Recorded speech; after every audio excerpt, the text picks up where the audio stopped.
Hello, hello. Hopefully this goes well. All right. Family's all resting. Got time. I think it's been 4 weeks. Let's get to Leviticus 22. Summer is not as easy as you think it would be, you know. So enjoyable though. Out here on the porch.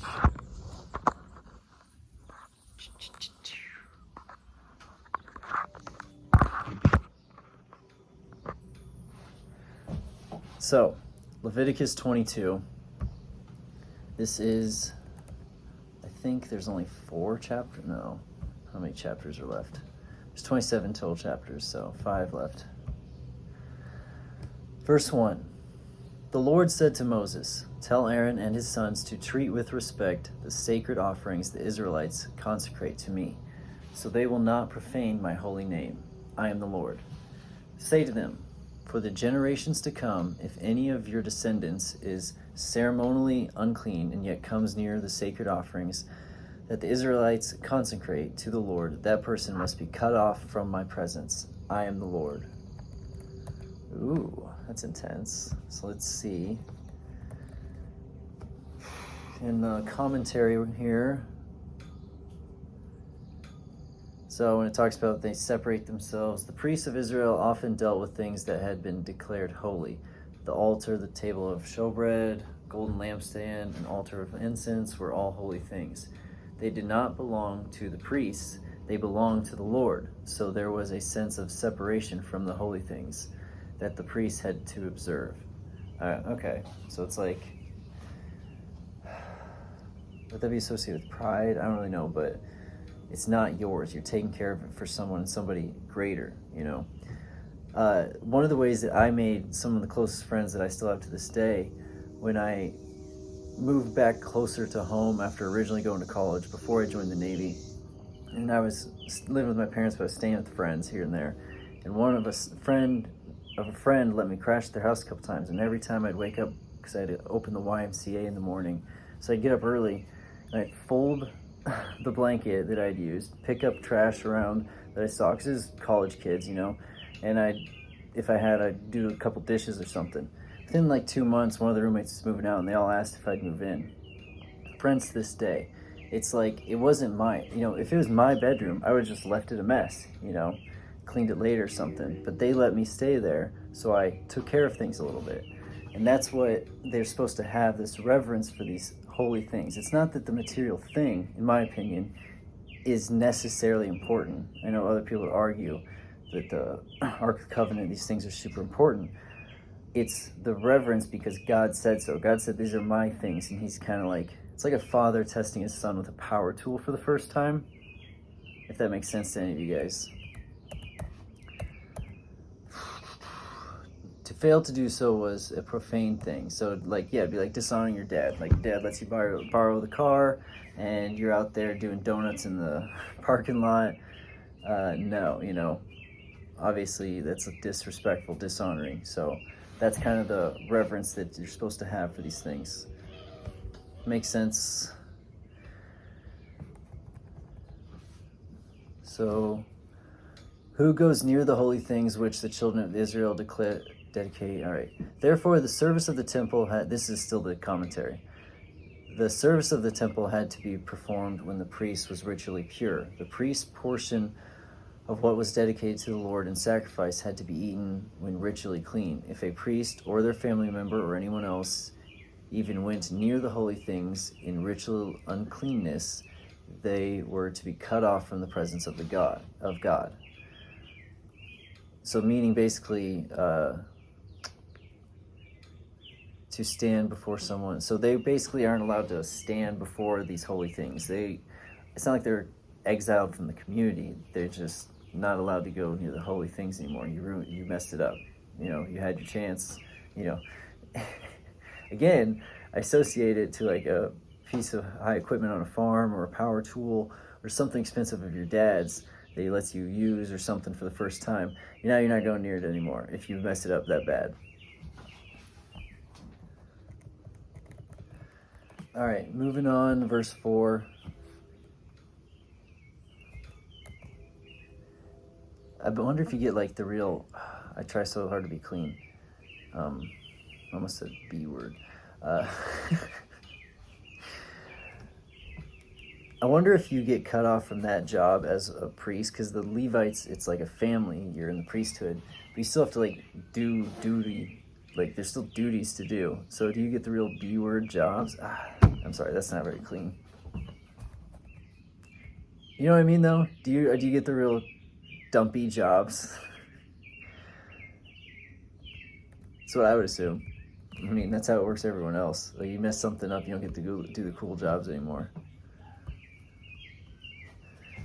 This is verse 4. If a descendant of Aaron has a defiling skin disease or a bodily discharge, he may not eat the sacred offerings until he is cleansed.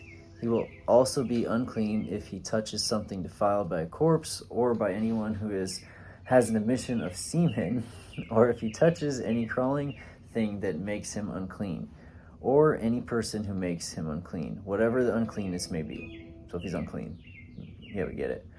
The one who touches any such thing will be unclean till evening. He must not eat any of the sacred offerings unless he has bathed himself with water. Yeah, wash your hands, guys. I'm guilty of not always doing it, all right? When the sun goes down, he will be clean, and after that he may eat the sacred offering, for they are his food. He must not eat anything found dead or torn by wild animals, or so become unclean. Through it, I am the Lord. Okay, and again, we'll get into the commentary here, but I say this all the time, and this doesn't... I enjoy when rational and scientific things explain God, or, the apologetics of things like that, but I also accept the miraculous and that God can do anything. But going on here with all this uncleanness, if you understand both the science of health as well as psychology, psychiatry, sociology, these things, it makes total sense. You can't have you, the God, and the Israelites, Abraham's descendants, chosen to be priests and blessings unto the world. You can't have their priests getting sick from the offering that they get. It's going to make your God look ridiculous. Okay? So he's making it super clear, like, you guys, trust me. This is to make him look good. And again, it's like I keep saying, it's like you bring your child out into public or something. We are God's children. We're supposed to represent him. That's what the blessings unto the world that Abraham's covenant was all about, priests unto the world. They're supposed to show and record God's miracles and keep track of it, but also show the world what God is, who God is, and how you're supposed to live. So live cleanly. And it's also just to show respect. You wash your hands and you go into somebody's house. When you're going over to meet somebody, you take a shower, you clean yourself off. Okay, so why wouldn't you do these things for God, unless you just don't think God's God? And I know that you can be with God when you're sweating out in the field. I live disgustingly. I let myself sweat and get gross and dirt and everything, and I know I can pray and turn to God at any time. But you do need to show respect and reverence in a certain way.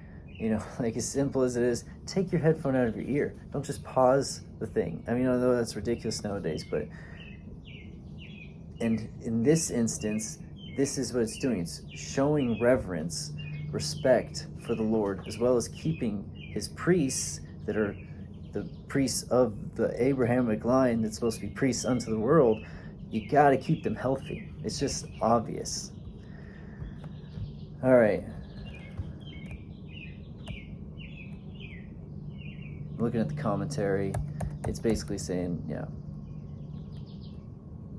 what I said.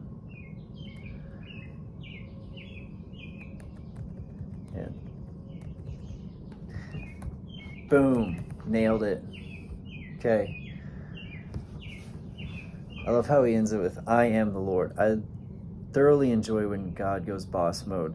Now, I'm always fearful that he's going to go boss mode on me. I pray at night for humbleness, because I get cocky fast, because things usually come pretty quickly to me, but I'm also, like my wife says, I'm kind of a brute, because like I'm athletic and graceful and strong and for my size and all that stuff. I become like arrogant and a brute and will break things, knock things over. same thing in everything. Like, oh, math comes easy to me, so I stop working and hard at it, and then I can't do the more advanced. It's just the way I've always been. And I pray for humbleness, humility, because I know it's a problem for me, but without having to go through something very humbling. I add that every time. All right.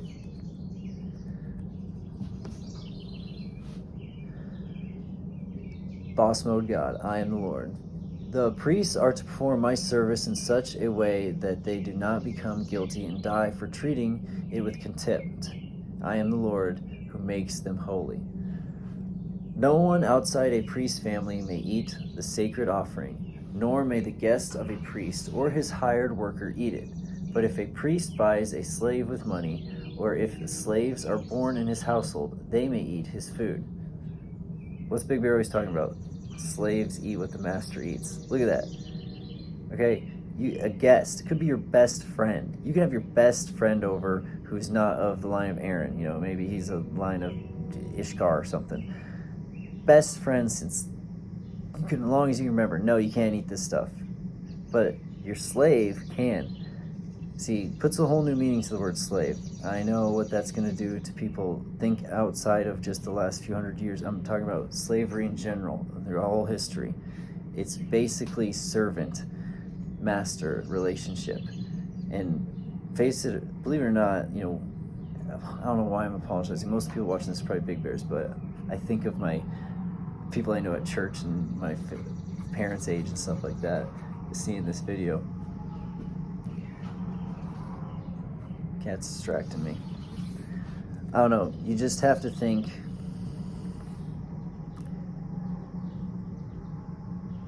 Lost my train of thought.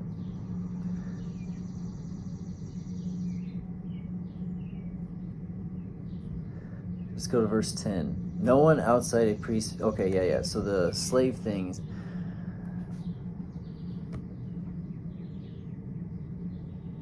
Abraham had all these people follow him willingly because he preached this monotheism in Ur-Uz, whatever the city was they left, and they followed him and they believed his teachings. You read other books, there's some miracles that were going on around there, but even in the Bible we see this, and they start having kids. These people got to work, they got to do things, but they're all under the protection of Abraham. Abraham becomes a nation, or Jacob after him, because these people, not everybody that was following Abraham or Jacob was of his line. There were servants, there were people, and again, all that back at Abraham, they chose to. Like, it talks about one of his, Eliezer, I think his main servant guy, who is like this super faithful servant. They're probably best friends, I'm sure. That's how it would have gone. So you don't have the society with fake money where everybody gets to just have a job, you know, or Uber or whatever it might be to earn some money to do this, do that. No, you have to work to take care of the sheep, to make sure there's water, to raise the crops, to all blah, blah, blah, blah, blah, blah. And as the bigger, more kids, you want to have kids, great, but now we're going to have to do more work because there's more things, you know, going on. So you have to have a person who is managing over all of this.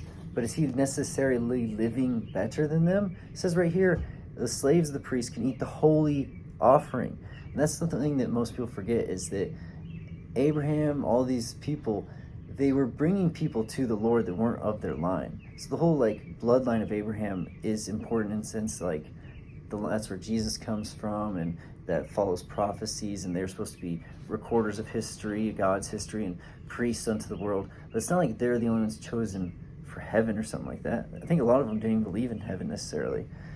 I'm getting off topic here. Verse 12. If a priest's daughter marries anyone other than a priest, she may not eat any of the sacred contributions. But if a priest's daughter becomes a widow or is divorced, yet has no children, and she returns to live in her father's household as in her youth, she may eat her father's food. See, think about that. Like, you're a widow or a divorcee, and you have to move, you don't have children to take care of you, and you have to move back in with your father's house, into your father's household. Think how like many societies could have made them feel awful, just terrible about themselves and what happened, what they did, by not allowing them to eat their father's food, because the father, the priests don't raise their own food. It's all these offerings. Like, what a way to, ostracize. And you can imagine throughout different points in history, different cultures, that's what would have happened. That's what was happening in different ways, but, is to make these people feel shame. We don't know the circumstances of the divorce in every one of these situations, but in every one of them, God says, no, of course she's allowed to eat the father's food. We're not going to do that to her and drive her through that. She's been through what I've put her through. Now you're back in your father's household. You're among them. You are with them again. That is your family now. And it's beautiful if you really think about it. Verse 14. Anyone who eats a sacred offering by mistake must make restitution to the priest for the offering and add a fifth of the value to it. Again, fair. God's not like, there would have been God's like, you killed, you did it, no exceptions. Here you, oops, my bad, restitutions, I'm very sorry. The priest must not desecrate the sacred offerings the Israelites present to the Lord by allowing them to eat the sacred offerings and so bring upon them guilt requiring payment. Let me read that again. There's a frog in my throat, I got distracted. The priest must not desecrate the sacred offerings the Israelites present to the Lord by allowing them to eat the sacred offerings and so bring upon them guilt. Oh, okay. So that's how they desecrate, by allowing others to eat them. I am the Lord who makes them holy. Unacceptable sacrifices. The Lord said to Moses, speak to Aaron and his sons and to all the Israelites and say to them, if any of you, whether an Israelite or a foreigner residing in Israel, presents a gift for burnt offering to the Lord, either to fulfill a vow or as a freewill offering, you must present a male without defect from the cattle, sheep, or goats, in order that it may be acceptable on your behalf. Do not bring anything with defect, because it will not be accepted on your behalf. When anyone brings from the herd a flock or a fellowship offering to the Lord to fulfill a special vow, or as a freewill offering, it must be without defect or blemish to be acceptable. Do not offer to the Lord the blind, the injured, or the maimed, or anything with warts or festering or running sores. Do not place any of these on the altar as a food offering presented to the Lord. You may, however, present a freewill offering, an ox or a sheep that is deformed or stunted, but it will not be accepted in a fulfillment of a vow. Okay, think about how amazing this is if you understand. Okay, every culture in some way, they talk about sacrifice requirement for sins, for the falls, the follies of man, whatever it might be. You can't offer to God a sacrifice with a blemish, because if you're a farmer, if you understand anything, these are the ones that you don't want the bloodline. This is gonna be a steer. If this is, I don't want this to be my breeding cow, my breeding ox. Look at this defect. I don't want that lineage carrying forward. So I'm either gonna kill it, eat it young, or it's dead either way. So sure, yeah, Lord, you can take it. This is what Cain did. Cain's offering was not the best that he had. Abel's was. That's why God accepted it. God wanted the offerings to be the best. The male, because the male can boom, boom, boom, get the females pregnant. The woman, has to carry, so it's more valuable to give up a male. So you're giving up your best. It's showing trust and faith that the Lord will continue to provide for you. And it even says, look, if you have an ox or something with defect, maybe something you're going to kill anyway, that's fine, but it won't be accepted in a fulfillment of a vow. It's just as a free will. Like, you can kill it as an offering, and that's beautiful. I think Big Bear's even talked about how, like, he does a little prayer. And lots of people, my wife watches Homestead stuff, they talk about how they say a little prayer before they kill the animal that they're going to kill anyways, So think about how amazing that is. Off topic a little bit, we mentioned it earlier. Oh, no, I won't go into that. It's just something that Big Bear talked about today, but I don't want to get into it. I'm not as fearless as he is on the internet, I guess. All right. I just think that that's so beautiful if you really understand how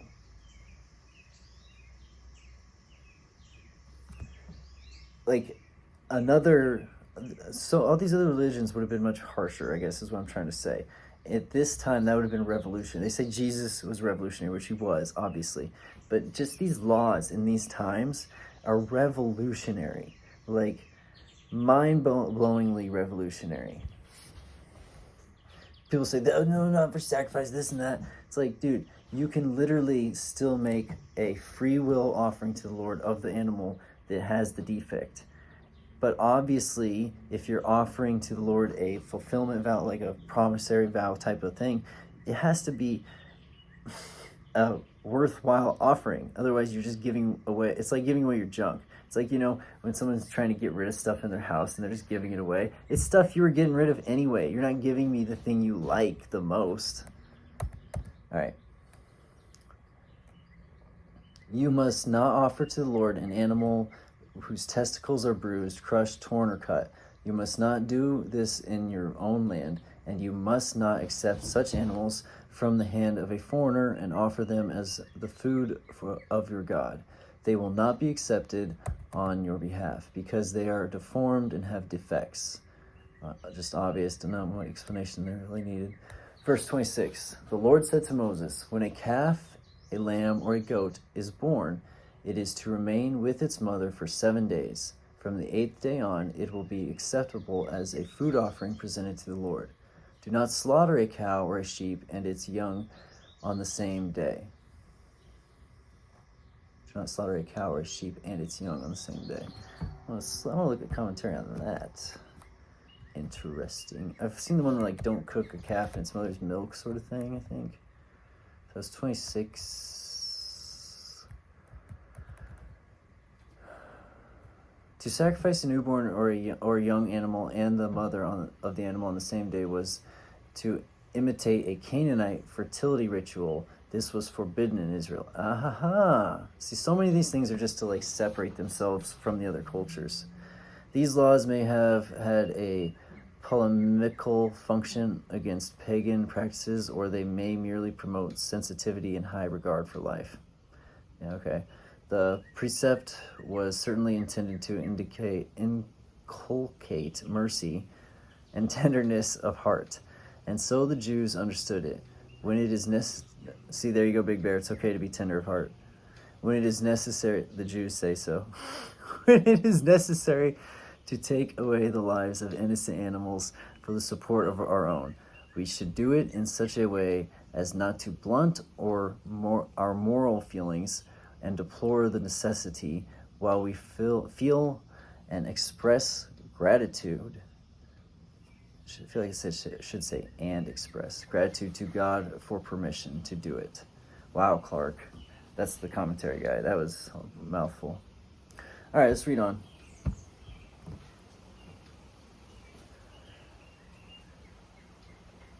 When you sacrifice a thank offering to the Lord, sacrifice it in such a way that it will be acceptable on your behalf. It must be eaten the same day. Leave none of it till morning. I am the Lord. Yeah, that's a law we read about earlier. Has to be eaten that day. Again, a lot of these are just showing that you trust the Lord. It's like when they're collecting the manna and all that stuff in the desert, but they can't save too much. It's like, trust that he'll provide for the next day. Okay, you don't need to hoard. It's also obviously meat spoils. Keep my commands and follow them. I am the Lord. Do not profane my holy name, for I must be acknowledged as holy by the Israelites. I am the Lord who made you holy and who brought you out of Egypt to be your God. I am the Lord. I love this. I used to hate reading Leviticus. Hated it. Boring. This makes it so interesting. And I think I get 13 viewers. 4 of them probably family members. But this is very enjoyable. Man, doesn't it make you interested to wonder? I know God knows all beginning to end, and that's why he knew the necessity of Christ and all these things, but you wonder, as a history guy, all this stuff, how powerful could the nation of Israel, the ancient nation of Israel, have become if they had really strictly followed these laws? I mean, everyone, I am the Lord, I am the Lord. He's like, keep yourselves holy, keep yourselves honorable, keep yourselves respectable. Always respect and honor me, and trust me, you'll be taken care of. And then they're like, yeah, but these other gods offer orgies. It's like, this is water, by the way.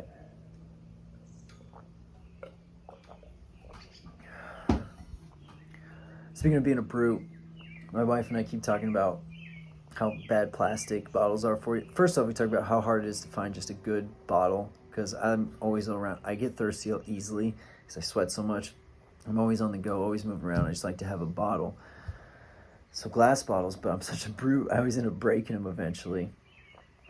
So I'm trying to go back to metal thermoses like my dad used to use. But earlier today, I'm back to just using glasses. Almost never do I just drink out of a glass at home. I have a bottle or series of them that I rotate through the dishwasher.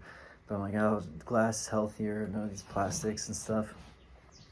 And I just got done in the bathtub, or giving my kids a bath, and I'm changing the diaper, and I go to reach behind me, and I knock the glass off of the vanity, shatters on the floor. Gotta clean up glass. Oof. Such a brute. I don't know why, because I'm actually very graceful in athletic endeavors. Anyway, this has been a lot of fun. I liked being out here on the porch, even though the cats were distracting. Everyone have a wonderful afternoon, evening, or good night, and God bless.